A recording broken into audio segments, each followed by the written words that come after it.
Welcome, friends, to the Playful Scratch from the California Lottery. We've got a special guest today, the Scratcher's Scratch Master himself, Juan. Juan, you've mastered 713 playful ways to scratch. Impressive. How'd you do it? Well, I began with a coin, then tried a guitar pick. I even used a cactus once. I can scratch with anything, even this mic right here.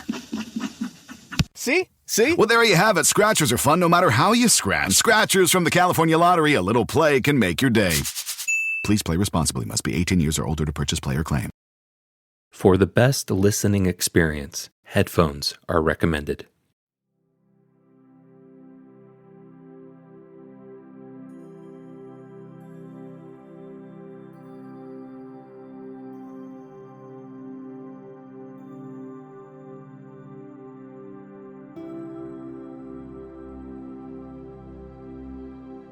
Greetings, traveler. This is Mac, short for Mac-Canic, coming to you from desert skies. Recently, it occurred to me that many travelers who pass through our fuel and service station embark on their journey through the celestial spheres with a sense of anxiety. Perhaps you've asked yourself, what awaits me on my journey? Who will I encounter along the way? What can I expect as I enter into the next plane of existence? My destination beyond the outermost sphere. As someone who's never left the desert sphere, I can't give you satisfactory answers to these questions. But what I can do is provide you with a moment of peaceful reflection as you drive this lonely highway. If you find yourself being lulled to sleep by my soothing soliloquy, just pull over to the side of the road and put your seat in a reclined position. So take a deep breath, think about your favorite breakfast foods, and hum gently from your nostrils, making a sound like this.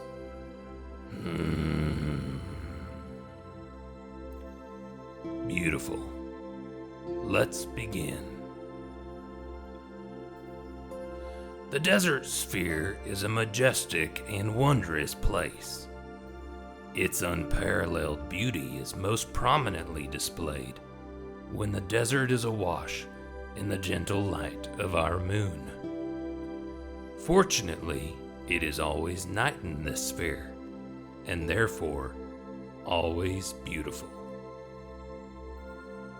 There are times when our little gas station experiences a brief reprieve from the arrival of weary travelers.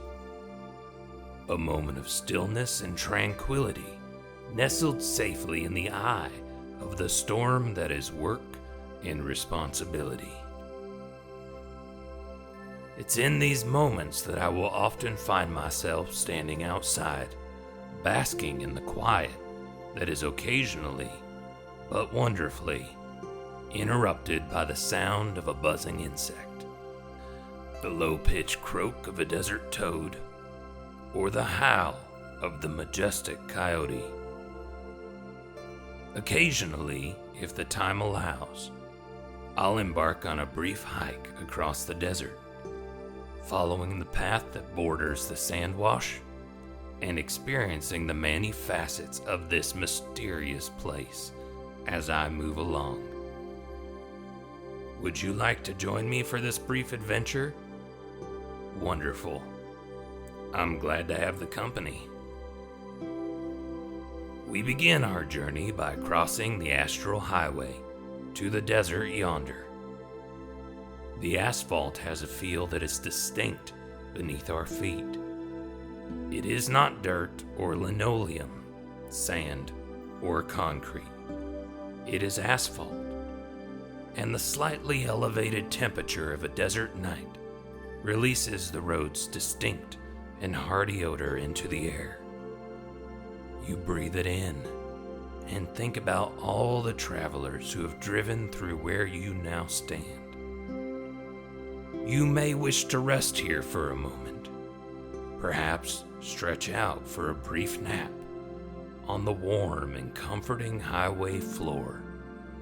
But I advise against it, because there's a chance that you'll be plowed over by a 1986 Buick Skylark being driven by a traveler fresh off the physical plane. You will not die, of course, but it will hurt. And the traveler who ran you over, they will be deeply troubled. How do I know this, you ask? That, dear traveler, is a tale for another time. As we move away from the artificial light surrounding desert skies and enter into the desert proper, the first thing you'll notice is that the brightness of the moon has illuminated the ground in a soft, light, purplish, pleasant hue. As your eyes adjust, you realize that there is enough visibility to traverse the terrain safely, which is good, because the desert is teeming with activity. Every few feet, you may see a rhinoceros beetle scurry for safety, or a corn snake slither into the comfort of a prairie dog hole. There is no reason to fear. These creatures do not seek to do you harm. Then you see a tarantula as tall as a barrel cactus. But do not be alarmed. It is not a giant tarantula, but rather many individual tarantulas formed into some kind of tarantula king. You wave at this remarkable creature and are surprised to find it waving back. Congratulations, you've made a desert friend. What's that sound? It is the melodic and gentle howl of the coyotes being carried by the wind. These creatures are highly revered in the desert sphere, guardians of this realm of the afterlife. They remain vigilant of any threats to our delicate ecosystem, particularly malevolent beings, which have a habit of occasionally crossing into spheres where they do not belong. The leader of this pack is Weiwei Coyote, but he is a friend, and you may call him Weiwei. His name means old coyote, and you'd never guess he was very old because of his great love for dancing and his over-exuberant and indiscreet love life. Weiwei told me a joke recently. Would you like to hear it? Yes? Good. There once was a doctor who was also a coyote, but that is not the whole joke. One night, this coyote doctor was awakened to assist the dumbest coyote in the pack. This particular coyote had gotten his leg caught in a trap, and though he had chewed off 3 of his legs, he was still trapped. That is the joke. As you roll your eyes at this hilarious joke, you find your gaze taken to the stars in the brilliant night sky. Are these the same stars that you once gazed upon in the physical plane? Perhaps they are. Perhaps they are not. Perhaps they are and are not at the same time. Cash says that the astral plane and the physical plane are 2 different places which occupy the same space. How this can be is something that I do not fully comprehend. We hear the sound of a car approaching from the direction of the physical plane. It's time to start heading back to the Desert Skies Astral Plane Fuel and Service Station. As we walk together, I share with you some final thoughts. When we think of venturing into the unknown, we're sometimes overcome with fear.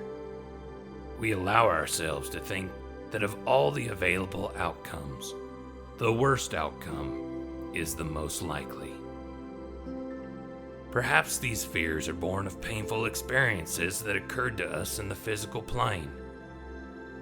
Disappointments and bad days that, though they were few and far between, were like a current that flowed beneath the surface of our existence.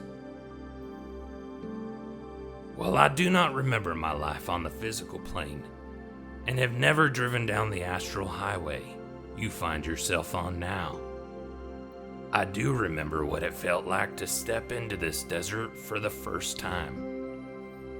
A world teeming with cacti, scorpions, and the occasional tarantula king. I was afraid. Did I have reason to be? Perhaps. At times I have stumbled into a cactus and been accosted by its many thorns, or sat on a rock that was already inhabited by a defensive scorpion, and scared witless by the sight of a tarantula king. But I've also spent countless hikes staring at the shape of saguaro cacti, whose silhouettes stand proud against the night sky with our brilliant moon as their backdrop. I've gazed in wonder at the unending variety that shapes each of these plants' arms. Sometimes I come across one that will remind me of my friend Tandy, and that brings warm feelings to my heart. Is that not worth the occasional prick of a needle? And yes, a scorpion sting is a painful experience, but it teaches me to be mindful of the spaces I inhabit. That just because a seat seems good for the taking, it must be inspected carefully, lest you find yourselves invading a rock that is already occupied. The smaller things in life are still worthy of our respect. And a tarantula king can be off-putting when first encountered. But when you decide to stop running and instead wave to each other, you realize the awesome synchronization and coordination that is required to pull off such an amazing feat. Suddenly, you are friends with hundreds of fuzzy spiders. All that to say, you may encounter sights and experiences along the astral highway that are frightening, new, or seemingly unwelcome, as most new things appear.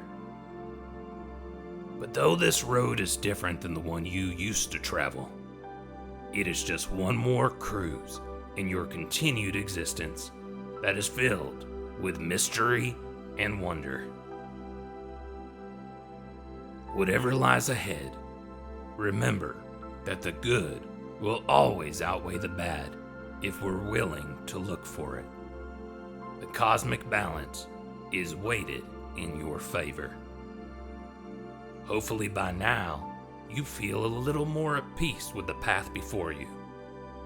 This is the mechanic, wishing you safe travels on the astral highway.